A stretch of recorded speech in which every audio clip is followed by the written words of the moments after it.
And welcome back. We have on now Congressman John Campbell. He is with the 45th District, U.S. Congressman. Nice to see you. Good to see you, Ken. Good to be in here this morning. Yeah, nice to have you back. And there's so much going on right now concerning sequesters and budgets and the debt limit, which was just in the news today. I happened to see it right before we got on. And the housing reform and continuing resolution.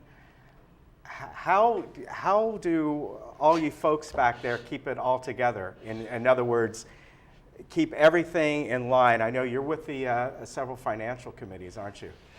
Yes, and you sort of have to do things sequentially, and so I'll sort of explain a little bit what's going to happen this fall. We go back into session, I think it's September 9th. Okay. So Congress is out right now, and House and the Senate, we both go back in September 9th, and that's when, if you will, the fun or the fireworks will begin. The funding of the government ends September 30th. That's not a new thing. That's not a unique thing. That is the fiscal year end of the government every year.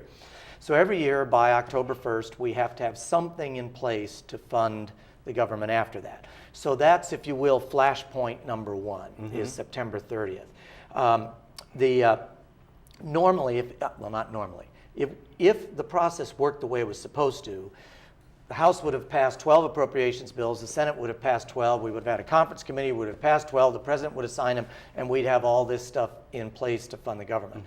The law that set that up went into effect in 1974. We've only done that twice since 1974, so the stupid thing doesn't work, and it needs to be redone, and I've been an author of a way to redo it. But the reality is we don't virtually have no appropriations bills, and so we just basically have to negotiate with the President. We, Republicans in the House, need to negotiate with the President and the Democrats in the Senate to figure out what we're going to do. The flashpoint is the Democrats don't like the sequester. They think it cuts spending too much. They want to increase spending further. We don't. And that's sort of the flashpoint right there. There's also the Obamacare issue. There are a whole bunch of Republicans who are saying that they won't vote for government funding for next year if any Obamacare funding is included, because they want to repeal Obamacare. So that's another flashpoint. Okay, then after that is the debt limit. Right. And we thought, I was on a conference call with the Speaker just last week, and he said to us it'll be in November that we're going to hit the debt limit. Well, this morning, the news you referred to, the Treasury Secretary came out and said, no, it's going to be around October 15th. Well, that now puts, I wonder whether that's, sometimes we wonder whether that's true or not. Treasury can say when this number is whenever they think it is. If they're trying to pull the debt limit and the funding of the government together as a single negotiation, single broad, huge negotiation that would involve those two things, the sequester, potentially Obamacare, and also we Republicans have talked about entitlement reform, which wouldn't affect anybody in Laguna Woods, but we have talked about things we can do for to reduce entitlement spending on people who are currently 55 years of age or younger in order to reduce the unsustainable increase in entitlement spending over time.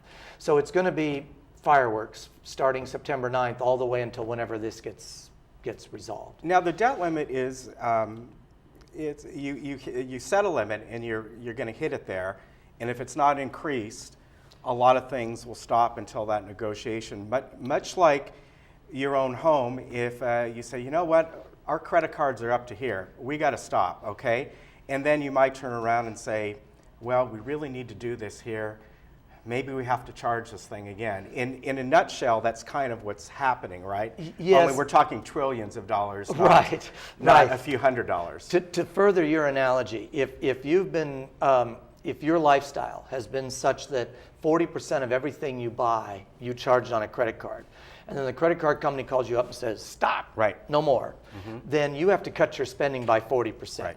That's what not increasing the debt limit would mean, is that all spending of the government would have to reduce by 40%. Well, that's all spending. That's defense, it's the park system, it's Congress, but it's also Social Security, it's Medicare, it's Medicaid, it's food stamps, it's all that. All that's included in government spending.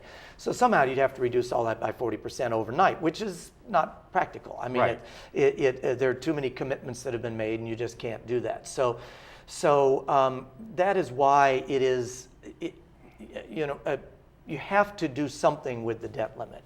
It's a question, but it's a game of chicken. I mean, it's a question of, the president just wants to extend it, even though in 2006, when he was a senator, he voted against increasing the debt limit and gave a speech on the floor of the Senate about how irresponsible it was to vote to increase the debt limit and continue this unsustainable debt. Well, now he's president, he retracts those remarks he made in 2006, and now he says we should increase it with no changes at all. Well, what I think is the reasonable solution is somewhere in between Barack Obama's position in 2006 and Barack Obama's position in 2013, which is, yes, we should increase the debt limit, but each time we do that, we should be doing something to reduce spending so that our deficit shrinks and shrinks and shrinks so that eventually we don't have to increase the debt limit anymore. Okay, so instead of, you've done this every year, am I right? Increase the debt? The debt limit, it keeps getting pushed up?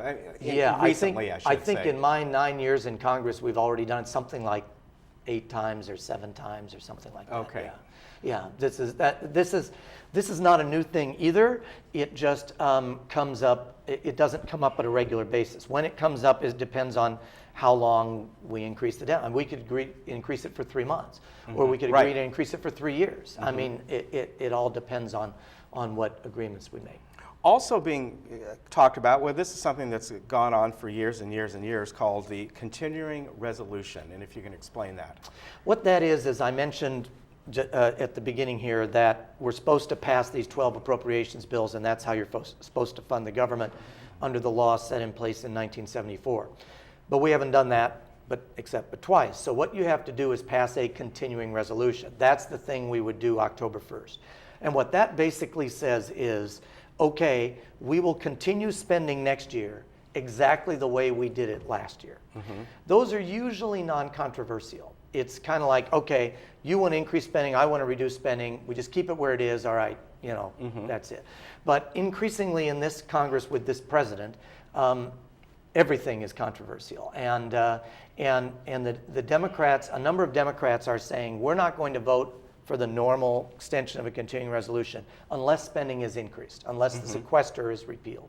And there are Republicans saying, we're not going to vote for the normal, easy to pass continuing resolution unless Obamacare funding is stripped out. So that is the debate that's going on right now. Another thing I wanted to bring up, and this was a piece I heard, I don't know, a few months ago on a show called This American Life, and I found this very interesting. It's about disabilities, and that what we're seeing throughout the country, really a lot in the last couple years, is people go to get unemployment insurance, and as we know, it's been extended for, 99 weeks or something like that. Depending on the state. But and that a lot of the states, maybe not directly but indirectly, are trying to push them onto disability payments in that, and there's companies that do this. There's this national ad that goes off and does this, because it looks better on the bottom line. They can say, well, our unemployment, you can see we don't have as many people on unemployment here.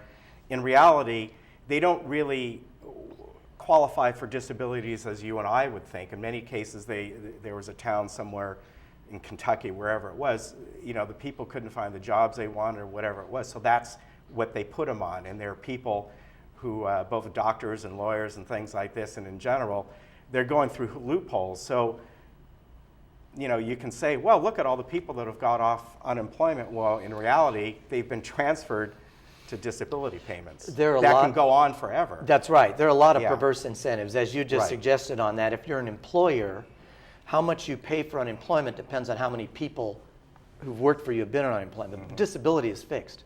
So, and then if you're the employee, you can only be on unemployment for a certain period of time. You have to look for a job. If you're disabled, you can be on it as long as you're disabled. You don't have to look for a job while you're disabled. So there are perverse incentives. But you're right. The unemployment rate, you know, what is it, 7.8 or something they show, and it's reducing.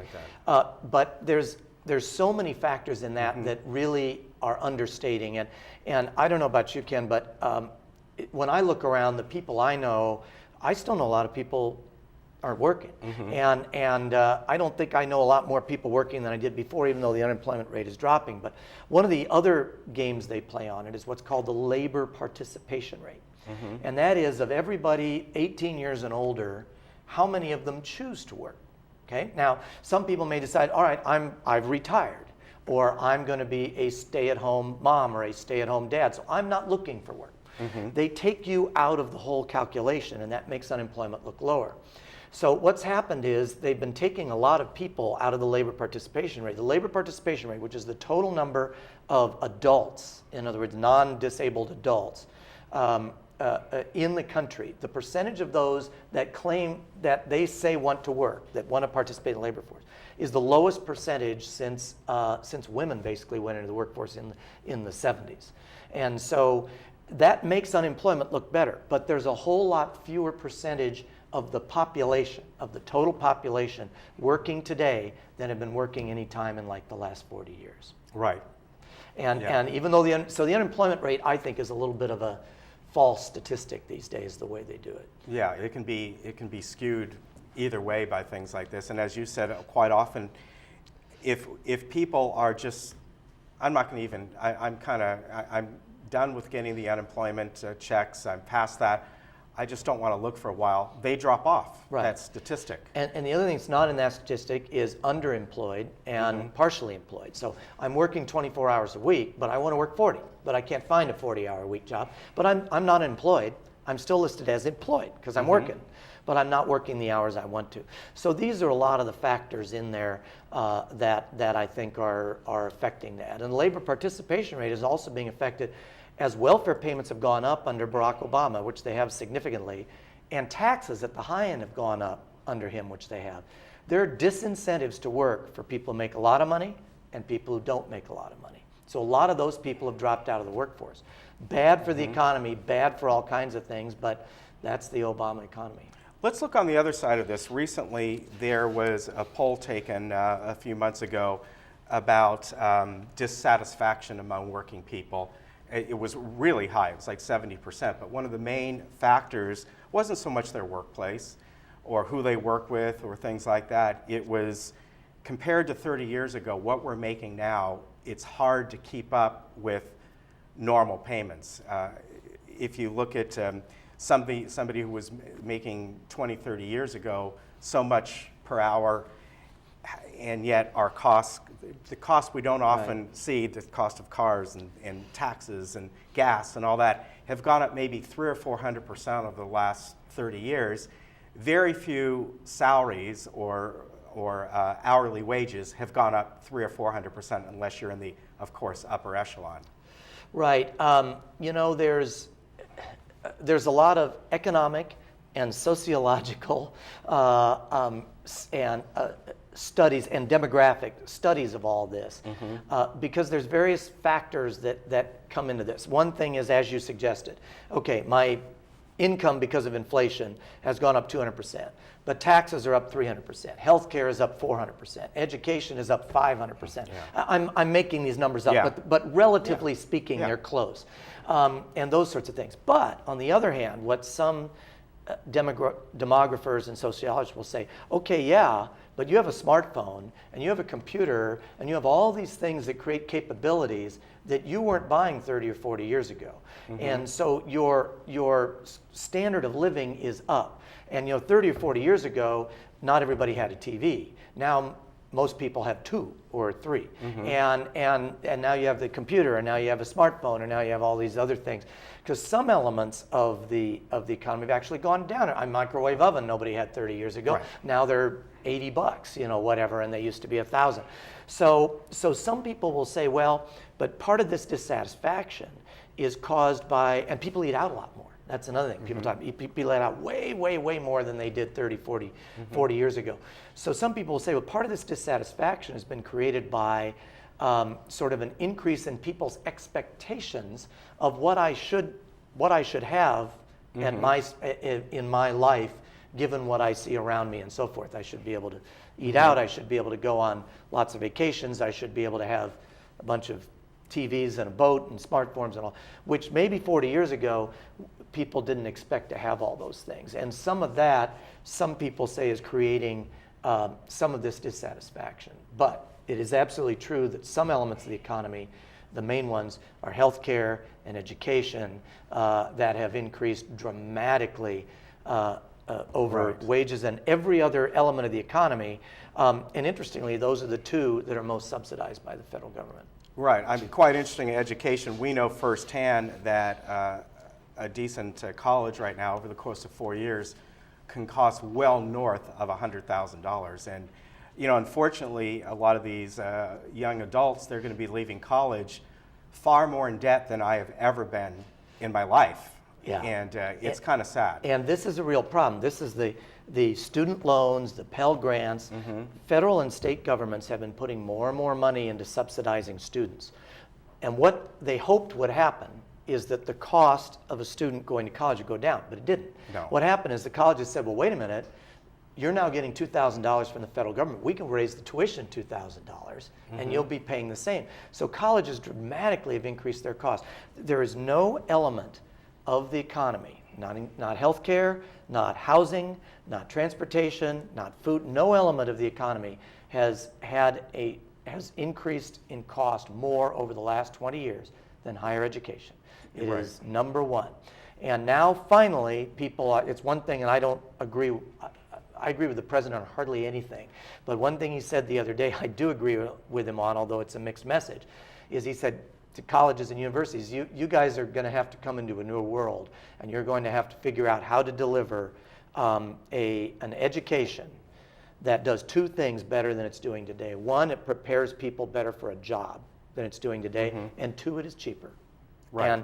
And you know what? Everyone else in the economy has had to try and give the customer more for less money, because that's what the customer wants.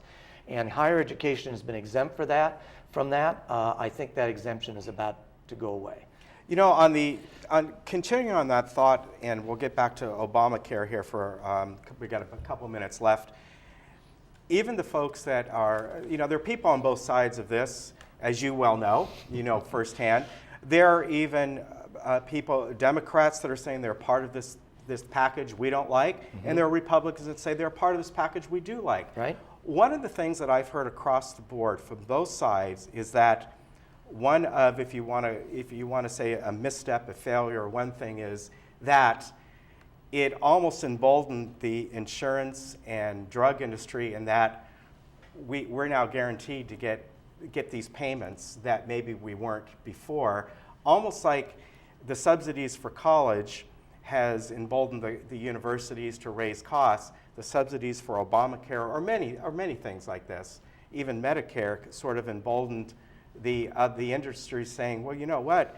It's not about us cutting costs. When we know these people have insurance, we're kind of set. That money is going to come to us one way or another.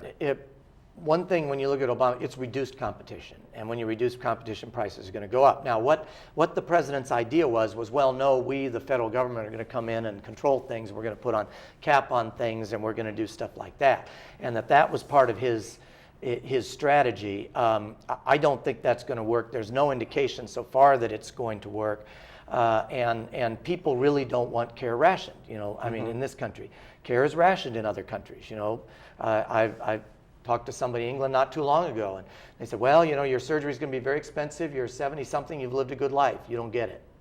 And people in America are not going to accept that. Right. So if you don't ration care, what you see happen when you reduce competition is that the prices go up, and that's what's happening. And you're right, it's making a lot of people unhappy. The whole system was not well thought out to begin with, in my view, but even if you think it was, the Supreme Court invalidated some of it. The president has revoked some of it and done it's a mess. I mean, it really is a mess. And so even people who like it have to look at it and say, all right, the pieces aren't working together. And so we'll see what happens. It doesn't fully phase in until January 1st. We Republicans in the House are going to try and stop that from happening. But if we fail, the public may be screaming by first, second quarter of next year. I got to say goodbye to you here. We're out of time. However, if you kind of want to continue this conversation, you're going to be on a show called Legislative Connection. We're going to tape that after the show today. That episode will first be on Thursday at 11:30. So you'll see more of the congressman. Thank you for coming on. We appreciate it. Great Nice to to be see you here. again. Folks, we're all out of time. See you tomorrow.